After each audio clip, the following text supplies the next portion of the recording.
27 فوریه سال 2023 ایران سفارت افغانستان در تهران را به دست نمایندگان گروه طالبان سپرید.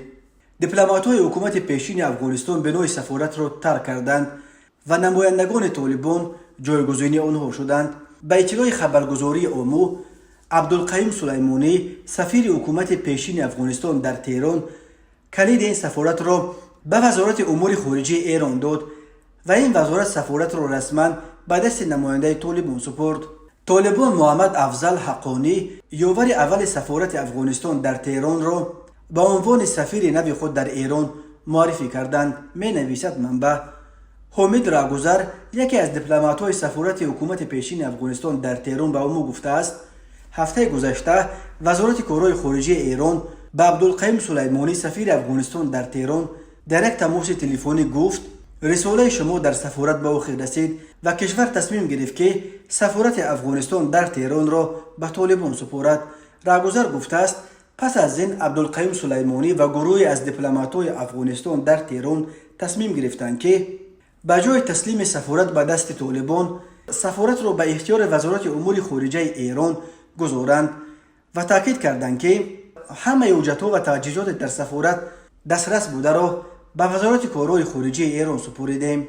در همین حال وزارت کارهای خارجه ایران در واکنش به این اطلاع گفته است که انتقال سفارت کار وزارت کارهای داخلی است و هیچ سند، تجهیزات و یا اشیاء دیگری را که به سفارت افغانستان در تهران تعلق داشت دریافت نکرده است.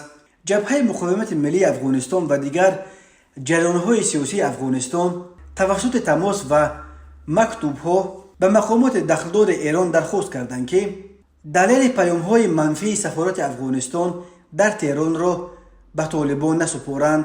مقامداران ایران درخواست را شنیدند ولی از روی سیاست خودشان به نماینده گروه غیر قانونی و تروریستی طالبان اجازه دادند که به خانه دیپلماتی مردمی افغانستان وارد شوند. سرپرست وزارت کارهای خارجه طالبان محمد افضل حقانی را که تا این لحظه باعث یاور اول سفارت کار میکرد سفیر نو خود تعیین کرده است. در عکس‌های نشر شده در شبکه‌های اجتماعی دیده می شود که دیپلمات‌های حکومت سابق افغانستان اشیاء شخصی و عکس عمشای مسعود را از بنای سفارت افغانستان انتقال می‌دهند. باید گفت که ولو اکثر سفارتخانه‌های افغانستان در کشورهای خارجه تحت نظارت دیپلمات‌های حکومت قبلی قرار دارند.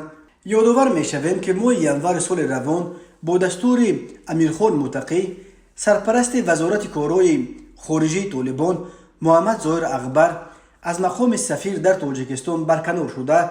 محمد ظریف اسیر، جاوید چولا و کبیر قاسم که پیش از این نیز در سفارت افغانستان در دوشنبه فعالیت می‌کردند به عنوان سرپرست، کنسول و مسئول اداره سفارت افغانستان در شهر دوشنبه تعیین شدند. آن زمان محمد ظاهر اکبر سفیر افغانستان در تاجیکستان خبر برکناریش و تعیین سرپرست نو از سوی طالبان در تاجیکستان را رد کرد و گفت این خبر واقعیت ندارد و سفارت از سوی طالبان هیچ دستوری نگرفته است. طالبان در تاجیکستان گروه تروریستی اعتراف شده است.